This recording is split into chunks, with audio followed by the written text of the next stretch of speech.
At first it was really disheartening. It was like, I felt this disconnect. I didn't understand. I'm like, what am I doing wrong here? What can I do to change this? And then I realized, well, this isn't a failure. I can use this. There's all these eyeballs looking at my work and responding to my work. And I might just have to reframe the way I'm looking and thinking about how I can use this opportunity. My dear friend Bridget Lyons is a media strategist and PR specialist. But back in 2013, she wrote a blog post about, well, an unrelated topic. Now, this was back before blogging always had to be strategic content marketing. And so when Bridget had something to get off her chest, she wrote it down and published it. This blog post started to make the rounds. It even ended up on Reddit and drove crazy amounts of traffic to her website.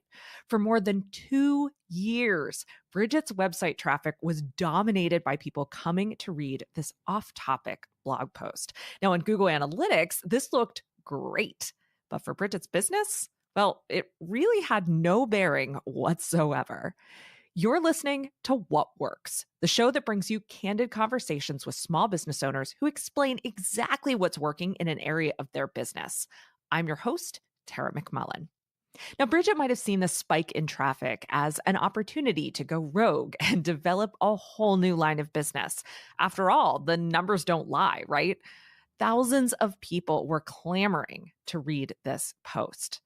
But not every viral sensation is a business opportunity waiting to happen. Luckily, Bridget stayed the course and has an incredibly successful PR firm today. Of course, sometimes traffic tells a different story. Sometimes an unexpected viral hit can turn into an unexpected product strategy. This month, we're exploring the ways we engage with numbers as small business owners. Often, when we get clear about the numbers, our next steps are much easier to figure out. Now, traffic can be a tricky number to parse, but when paired with other information and matched with curiosity, we can make better decisions and follow the best opportunities. My guest today is Jennifer Johansson, a mixed media artist living and working in Carbondale, Illinois. Jennifer studied art and education in college, going on to teach high school art and art history for 15 years. About 9 years ago, she was able to scale back her teaching to focus more on her art. In an effort to spool up her art business, Jen started sharing her work on Pinterest. And one day, she noticed a particular pin was sending an outsized amount of traffic to her website. Not only that, it was generating comments and emails from interested people. But they weren't so much interested in buying her artwork as they were in learning how to create the art they saw on Pinterest. Jennifer spotted the opportunity, which was distinctly different than Bridget's, and started to take action.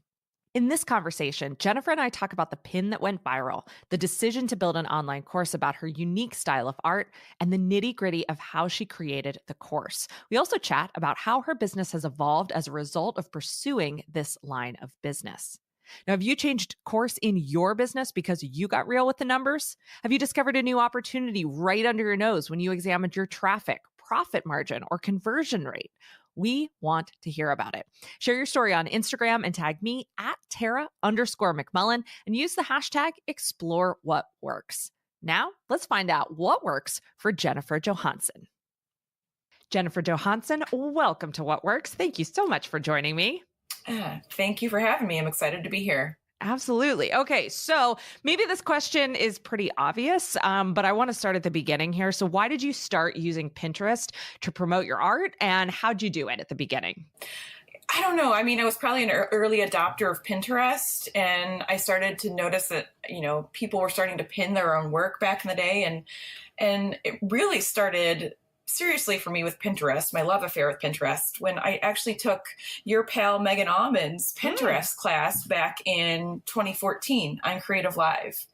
And which was a great class. My gosh, it was the great $29 I spent a long time ago. But, she kind of walked you through how she used her blog and Pinterest to, her blog content to bring traffic to her website.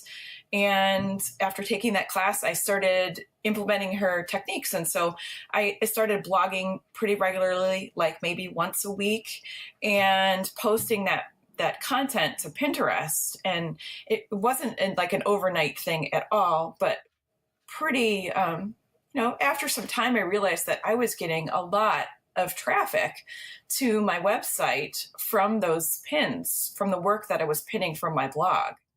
And like very quickly, it was like, thousands of people a week, and 60% of all my traffic was coming from Pinterest. So like, I kind of knew I was onto something.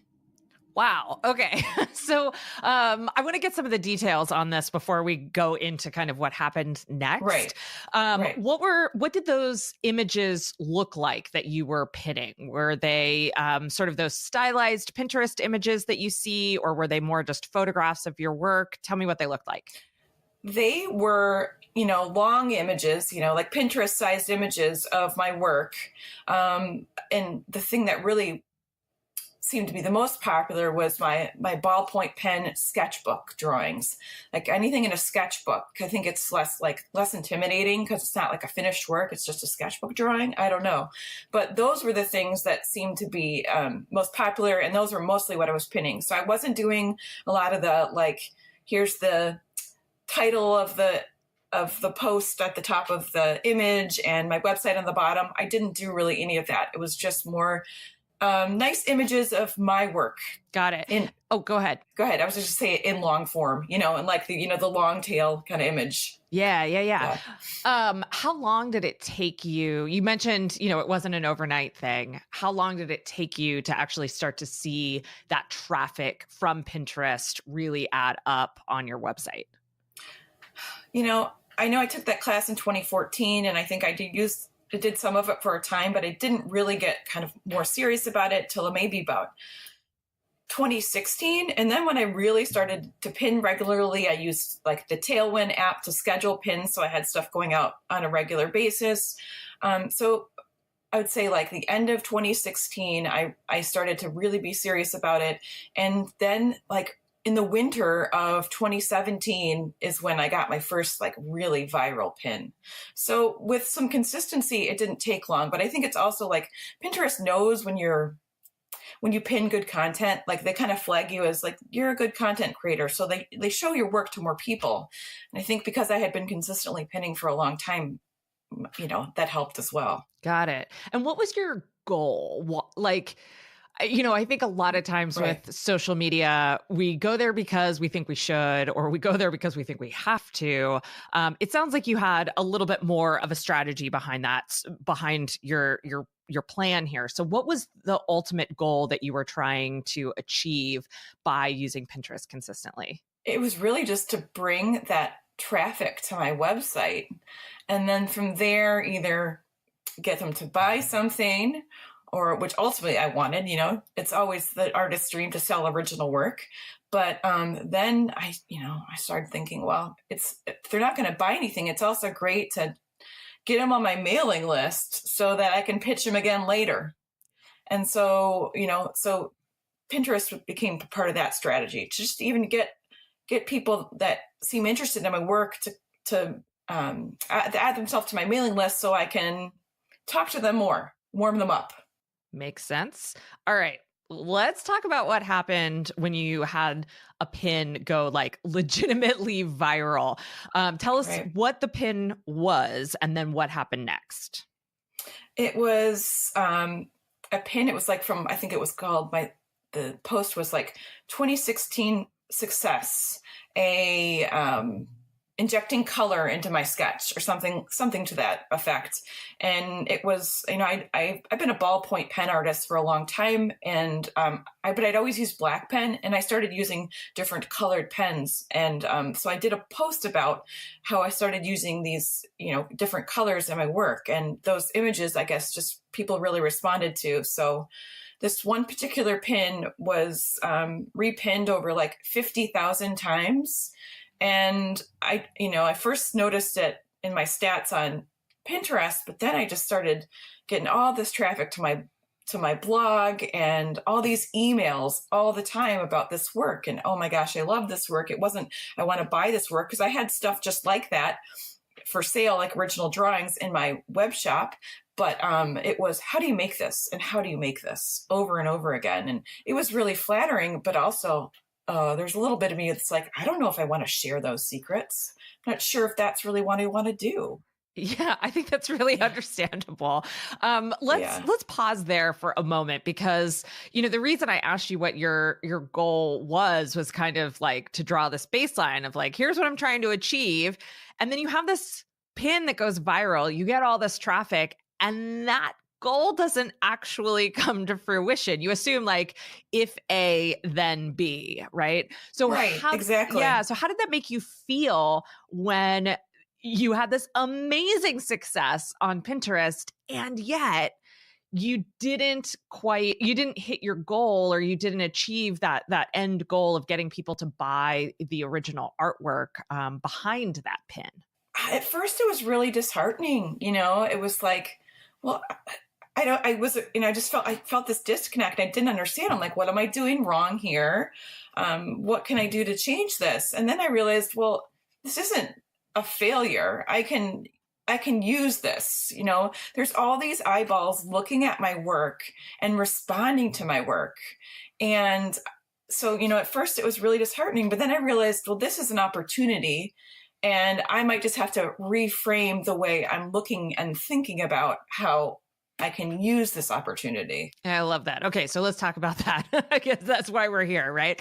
Right, right. You had this realization around what the numbers, what the engagement, what the email responses were telling you, and you decided to take what was probably to you a surprising step at the time, not something that you had necessarily in your plan, and that was to create an online course. So, what Right. led you to that decision to create an online course based on the success of your Pinterest strategy? Well, I seriously would get an email like almost every day from my website saying, how do you do this? Can you please show me how to do this?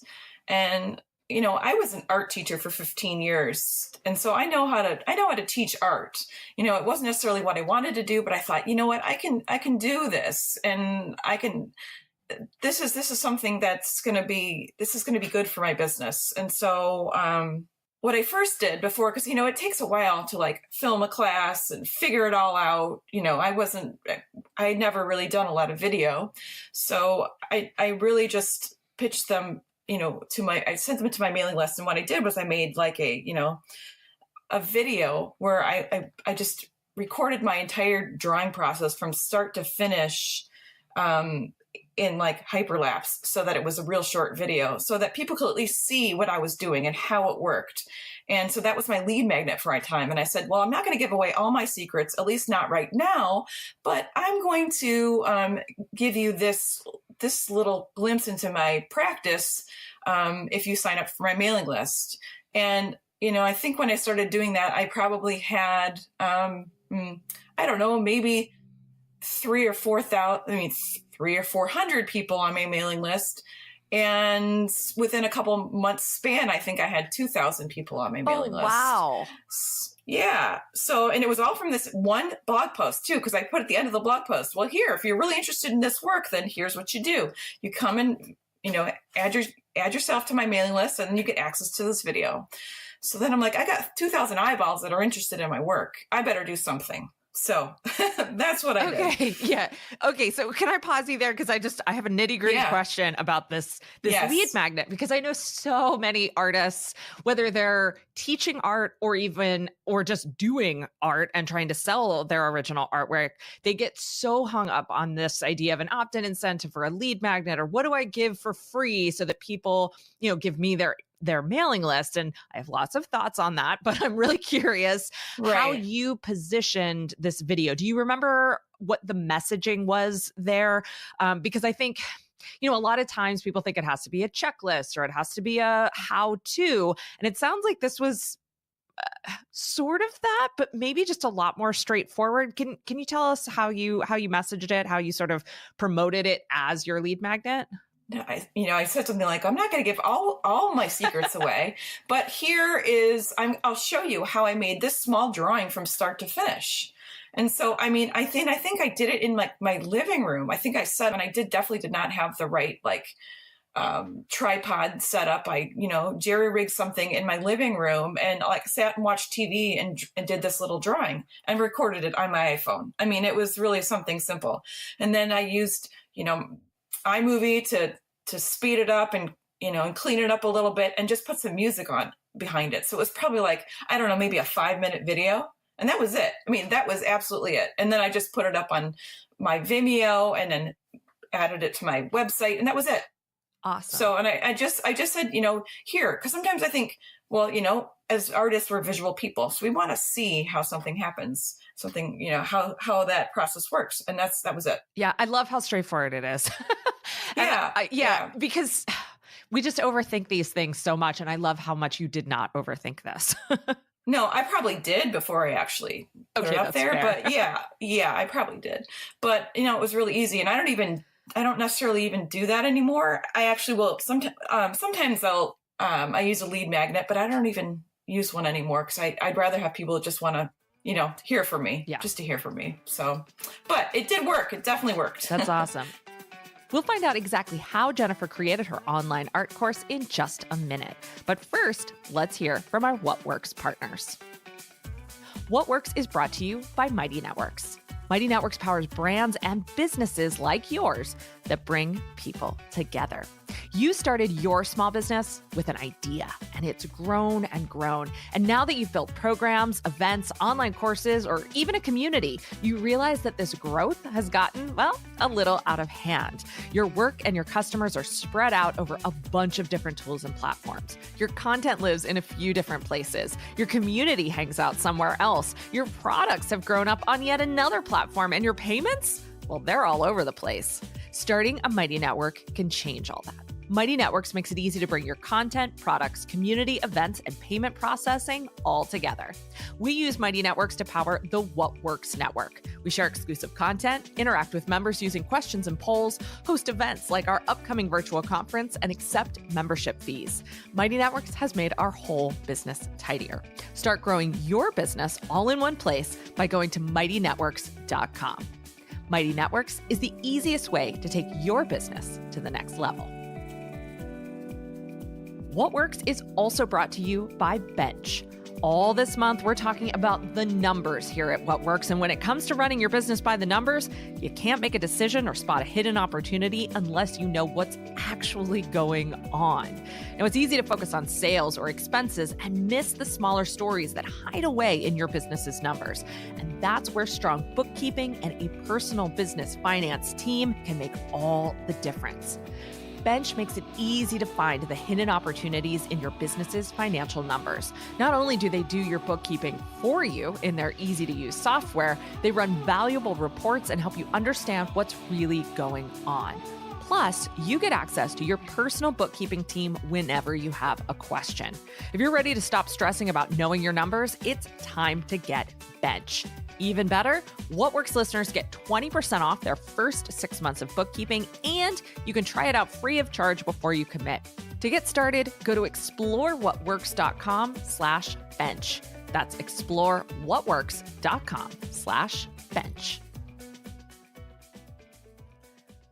Okay, so once you got that lead magnet up, you grew your list by 4, 5, 6 fold. Yeah. What was the next step after that? Can you walk us through the process of actually deciding to create or moving forward with creating an online course and how you did it? Yeah. So after my friends convinced me I had to do this and I could do this, I sat down and thought about, okay, so first thing I'm like, I got to figure out how I do this. Now I have a really lovely studio space in my basement and that I could set up like a recording little studio, but I didn't have any of the stuff besides my iPhone. But I knew that a lot of other artists were using their iPhone to record videos. So I bought like a overhead tripod stand so I could record from overhead. I happened to have some studio lights that actually from my work at the public library that I took home. And then I kind of wrote myself a little course outline and started recording video, and with just a really cheap little lavalier mic that I hooked into my iPhone, and that was it. And I just started recording these videos, and very quickly, like a little, a class came about, and I was able to kind of segment it into little segments and then write blog posts to go with it. But then I'm like, well, how do I host this and where do I host it? And there's a lot of options for that. And I started doing some research, and I came across this woman named Kirsten Martin, who was teaching people how to make e-courses on their Squarespace website. And that's what I have. I have a Squarespace website. And she found, and she kind of developed a way so you could host it right on your own website. So then you don't have to put it on, one of the other teaching platforms. It's all, you're hosting it on your website, and you're getting all the money. So I took this class. It was a great class, and she really walked you through the whole process to make it all happen, automate it all.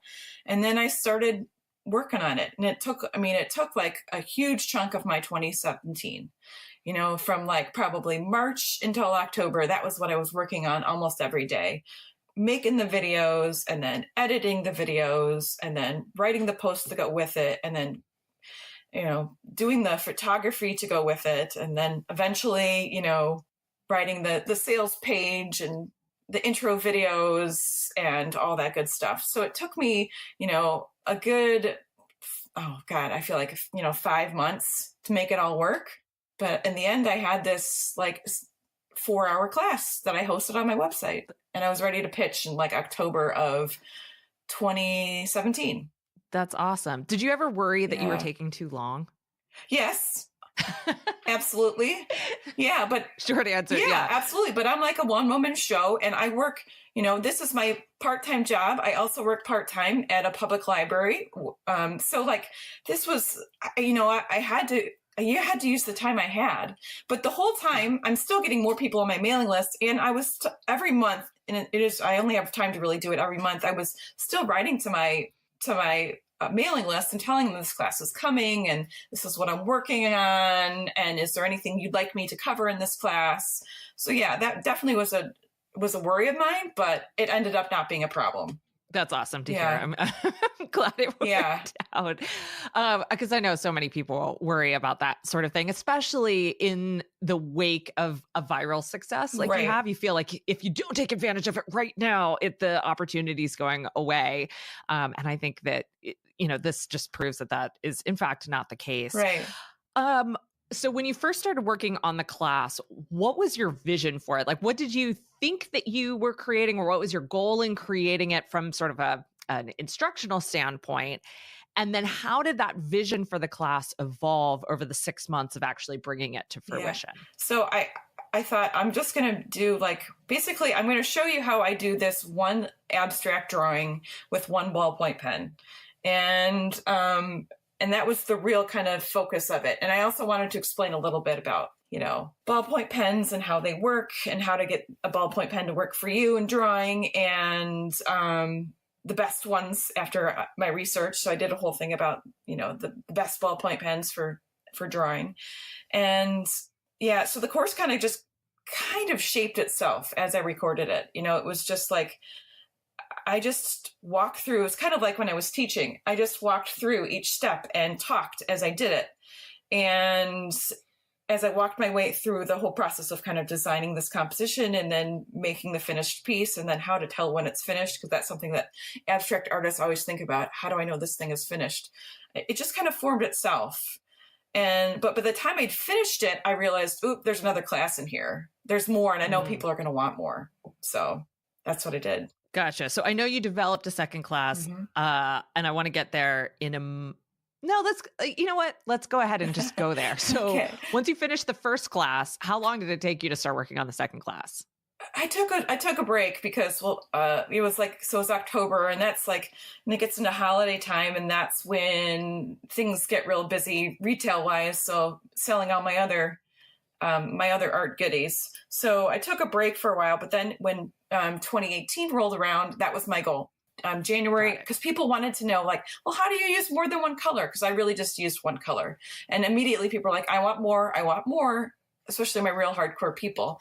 And so it took a long time again, because so between recording that first class and my second class, I got a new iPhone, and I upgraded. So I thought this is going to be even better. I had an iPhone 8 Plus now, and it's the video. I bought it because the video on it is pretty darn fantastic. But I found that it was almost too smart for itself. It kept taking things out of focus as I moved my hand, and it was a real struggle. So I would record like whole sections of video and not be able to use them because they just didn't look right. And there was just too much out of focus and in focus. So like, again, took me till like, I started, and I mean, again, it wasn't like every day, but I started thinking and working towards this next class in January, and it didn't come out until October. So it was a struggle, and it was really frustrating, but I was like, I got to do this. I know this is going to sell.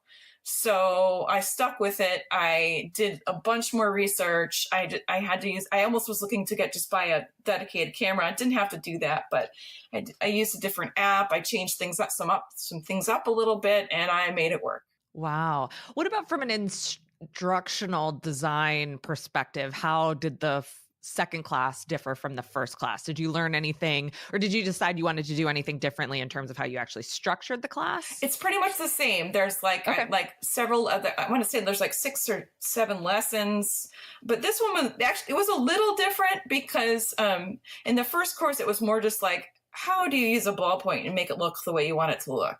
And here's one drawing that I did. And this one, I gave a whole bunch of different ideas. And I also structured it more around like color. So mine was more about, because one thing that I think a lot of novice artists don't know is, or don't understand, is how important color is and how understanding color and the color wheel is. So mine was more about, I did a little bit more teaching about how to use color and how to combine colors to add some sophistication to your work.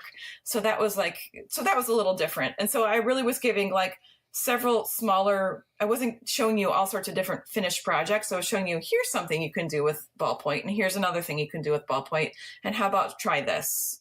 So it was a little different, but still kind of the same. Got it. Okay, awesome. That's great to hear. Yeah. What are you doing right now to actually promote and sell the courses that you now have? Yeah. So I'm still using Pinterest and using my blog. That still brings a ton of traffic to my website. So I still am I'm doing more blogs about my work today and what I'm doing. And actually now I'm just started to do I'm working on a series of work by students of mine who have, so I can share the work that they're making after they've taken my class, and what people have done once they've learned kind of my techniques and made them their own. So that kind of stuff is super popular. So I still use Pinterest. I still use my mailing list, and I find that my mailing list now has become more and more valuable. Even if, there's people probably that have been in my mailing list since 2017 who liked my work and probably came when they saw my viral pin, but they didn't buy the course then. So almost every time I put any email out to my email list, I get a few sales of my ballpoint pen courses to people on that list. That's awesome. Yeah, it's great. And I don't even have to mention the class. It's just like people are like, oh, hi, there you are. I remember you. I'll buy your class now. So that's great. Yeah, that's such a valuable lesson, I think, for people. Like, it doesn't have to be about pitching all the time, but it is about showing up, and it is about making yourself visible and reminding people that you exist. Exactly. And that was like, I was hesitant to do it. And now there's a part of me where I'd like to maybe even access that mailing list more, send them out more stuff, but I have to have a little more time to do it. Totally. How often are you mailing now? I do once a month. I do at least once a month. Okay, awesome.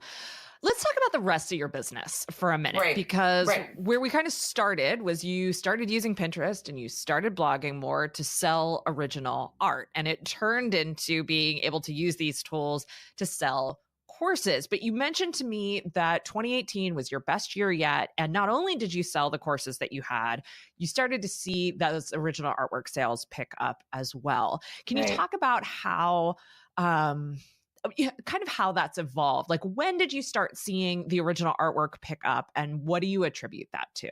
It's honestly just been just recently now that my stuff the artwork's started to sell. I think it's just, I've started to really cultivate this tribe of people that want stuff that I make because they like me and they like my stuff. And I think that's part of it. And maybe now, I don't know, I'm more confident in the work I'm making. And now the work is selling. I'm not really sure exactly why that is, but it's really exciting because that's where I wanted it to go. And when I started this whole business, that's what I did. I sold original pieces and I sold them in art fairs. And when that stopped being fun and when I stopped selling originals, I was selling more prints and other things with my work on them. It just wasn't, it was disheartening, but I knew I needed to change.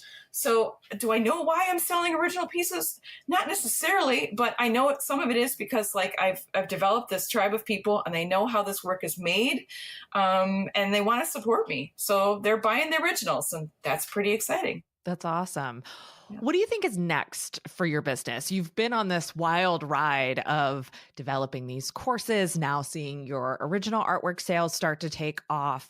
Do you have a vision for where you're headed next? And if not, what are you looking toward to make those decisions? Yeah. So I don't know. I've got a couple ideas. One of them is that I know that using my designs on saleable items, really, again, I was hesitant to do that at first as a fine artist in quotation marks, but that stuff really works. So like, I want to expand my retail line some more. I have a successful line of postcards. I got involved in the Postcards to Voters movement, Cool. where volunteers all over the country send handwritten postcards to people in support of Democratic candidates running for election all over the country. And I made like three different postcard designs that sell terribly well on Etsy. And so that was a fun little cool thing. And last year before the midterms, that was like, that was crazy. That's another reason I did so well in 2018. But I also find that my work, I have a whole line of tea towels that feature my illustrations they're different than my ballpoint pen work, but that stuff really sells well too.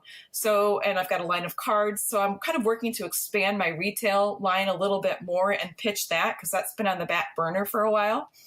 I'd like to do more original work, and I'd like to, show it more than just online. I'd love to maybe do some gallery shows. I have a show that starts in about a week with some friends of ours at a local coffee shop. And I'm happy and excited to have some new frameable work up there that's going to be up for sale. So I'd like to do both things. I'd like to kind of expand my retail line, and I'd also like to make and sell more original work. I love that. Not sure how that's going to happen yet, but yeah. And it sounds like you're following the numbers again on this. You followed it with the courses, and now you're seeing what's selling and what people are really interested in buying and looking to do more of that. It makes total sense to me.